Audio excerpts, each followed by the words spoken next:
Agar seorang bisa hatinya bersih, latih dulu untuk ikhlas. Kata As-Sa'di rahimahullah dalam tafsirnya, ya, tanda kebahagiaan seorang hamba, dia ikhlas kepada Allah Subhanahu wa taala dan dia berusaha untuk memberi manfaat kepada orang lain.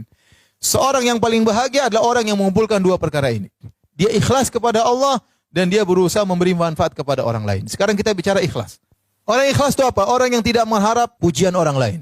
Yang dia perhatikan adalah komentar Allah terhadap apa yang dia lakukan. Maka dia harus melatih diri. Perhatikan niat dia, saya lakukan ini kenapa? Karena Allah. Saya umrah kenapa? Apakah ingin agar dipublish, untuk diposting, atau karena Allah? Harus perhatikan niat. Saya ikut pengajian di sini kenapa? Karena Allah. Karena saya ingin dapat pahala dari Allah Subhanahu wa taala. Kenapa saya kumpul sama kawan-kawan untuk pergi ke anak yatim? Karena Allah. Bukan untuk kemudian dipublish bahwasanya kita ibu-ibu, ya, sosialita, kemudian gini, enggak. Karena Allah Subhanahu wa taala. Semakin kita melakukan semua karena Allah, kita semakin bahagia. Semakin kita tidak peduli dengan komentar netizen.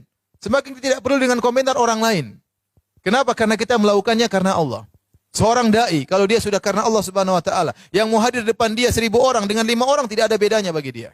Bagi dia, dia menyampaikan agama Allah Subhanahu wa taala. Yang dia cari komentar Allah Subhanahu wa taala. Bukan banyak sedikit pengikut, dia tidak pedulikan. Yang dia pedulikan, yang saya lakukan benar atau tidak. Mau orang marah, mau orang merendahkan, tidak peduli. Ya. Kenapa? Karena dia lakukan semua karena Allah Subhanahu wa taala. Dan ini harus kita latih agar kita ikhlas. Semakin kita ikhlas, kita semakin bahagia.